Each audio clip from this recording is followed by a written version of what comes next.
Hello guys, నేను మణి సింప్లెట్స్ నుంచి. ఈరోజు నేను మీకు క్రాబ్ మసాలా కర్రీ ఎలా చేయాలో నేర్పిస్తాను. ఈ క్రాబ్ మసాలా కర్రీ నా స్టైల్లో ఒకసారి చేసి చూడండి, మీకు చాలా బాగుంటుంది, చాలా బాగా నచ్చింది మీకు. ఈ క్రాబ్ మసాలా కర్రీకి మెయిన్ బేస్ ఎలిమెంట్ వచ్చేసరికి ఆనియన్ అండ్ స్ప్రింగ్ ఆనియన్స్ అండి. స్ప్రింగ్ ఆనియన్స్ అంటే మనం ఉల్లికాయలు అంటాం కదా, ఉల్లికాయలు. సో ఆనియన్ బల్బ్స్ కూడా వేయాలి, స్ప్రింగ్ ఆనియన్ బల్బ్స్ కూడా. ఈ కర్రీకి ఏదైనా సీ ఫుడ్ కర్రీకి అవే మంచి టేస్ట్ని తీసుకొస్తాయి. ఒకసారి ట్రై చేయండి మీరు కూడా. ఆనియన్స్, స్ప్రింగ్ ఆనియన్స్ బల్బ్స్తో కలుపుకొని మంచిగా ఫైన్ చాప్ చేసుకోండి. అండ్ మిర్చి కూడా ఫైన్ చాప్ చేసుకొని నేను వీడియోలో చూపించిన విధంగా మంచిగా గోల్డెన్ బ్రౌన్ అయ్యే వరకు ఫ్రై చేసుకున్న తర్వాత అల్లం వెల్లుల్లిపాయ పేస్ట్. ఈ అల్లం వెల్లుల్లిపాయ పేస్ట్ వచ్చేసరికి మనకి 60% వెల్లుల్లిపాయ, 40% అల్లం ఉండాలండి.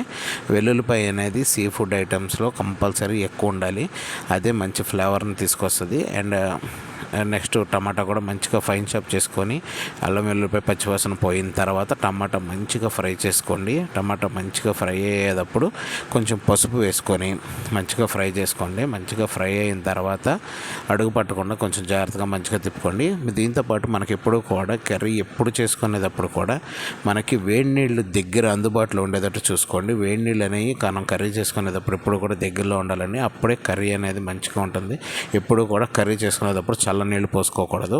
నేను ఇప్పుడు ఈ వీడియోలో చూపించిన విధంగా తర్వాత చింతపండులో వేడి నీళ్ళు పోసుకొని పక్కన నానబెట్టేసుకొని పెట్టుకోండి. అండ్ క్రాబ్ని వచ్చేసరికి మనం రెడీ చేసుకున్న బేస్ గ్రేవీలో వేసేసుకోండి. క్రాబ్ అనేది కొంచెం మంచిగా ఒక్కసారి ఆయిల్లో ఒక్కసారి సాటే చేసుకున్న తర్వాత, మంచిగా సాటే చేసుకున్న తర్వాత ఆయిల్ ఎప్పుడైతే వాటర్ వదులుతుందో క్రాబ్ అదంతా, ఇంకప్పుడు మనం వాటర్ యాడ్ చేసుకుంటూ మసాలాస్ యాడ్ చేసుకుంటూ మొదలు పెడదామండి. మనం చేసుకునే ఏ కర్రీ అయినా కానీ, ఎనీ సీ ఫుడ్ మామూలుగా రెడ్ మీట్ కర్రీ అయినా ఏదైనా కానీ, పౌల్ట్రీ కర్రీ అయినా కానీ ఏదైనా కానీ, మన ఆ మీట్ యొక్క బేస్ ఫ్లేవర్ అనేది మనం ఓవర్ పవర్ చేయకూడదు. ఎప్పుడు కూడా మసాలాస్తో వాటితో కరెక్ట్గా బ్యాలెన్స్డ్గా వేసుకుంటే ఆ కర్రీ యొక్క ఫ్లేవర్ ఉంటుంది, బేస్ అరోమా ఉంటుంది, ఎవ్రీథింగ్ మంచిగా ఉంటాయి. ఎప్పుడు కూడా ఏది కూడా ఓవర్ పవర్ అవ్వకుండా చూసుకోండి. మనం వండే ఏ కాండిమెంట్కైనా కానీ దాని యొక్క బేస్ ఫ్లేవర్ అనేది ఒకటి ఉంటుంది. మనం యాడ్ చేసే ఏ స్పైసెస్ కానీ, ఇంగ్రీడియంట్స్ కానీ ఏది కూడా ఆ బేస్ కాండిమెంట్ యొక్క టేస్ట్ని ఓవర్ పవర్ చేయకూడదు.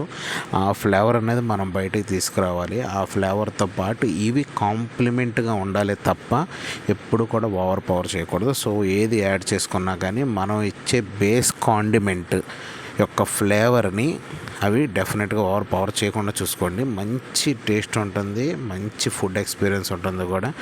ఫుడ్ అనేది ఎప్పుడూ కూడా మసాలాలతో నిండిపోయి ఉండకూడదు, గుర్తుపెట్టుకోండి. మనం తీసుకునే బేస్ కాండిమెంట్ యొక్క ఫ్లేవరే మనకు ఉపయోగపడే విటమిన్స్, ప్రోటీన్స్ అండ్ ఎవ్రీథింగ్ ఇచ్చేది.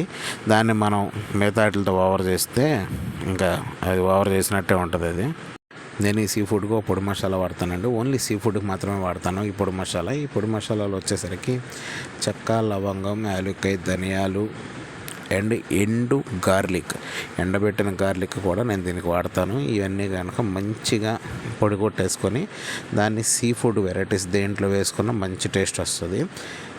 చేపల కూరకి బెండకాయ, మామిడికాయ, పీతల కూరకి వంకాయ లేకపోతే ఏం బాగుంటుందండి టేస్ట్. సో మనం ఇందులో కూడా వంకాయలు మంచిగా బారుగా కట్ చేసుకొని కర్రీలో యాడ్ చేసుకోండి. తర్వాత ఒక హాఫ్ అన్ అవర్ పాటు నీట్గా మీడియం టు లో ఫ్లేమ్లో మంచిగా కుక్ చేసుకోండి.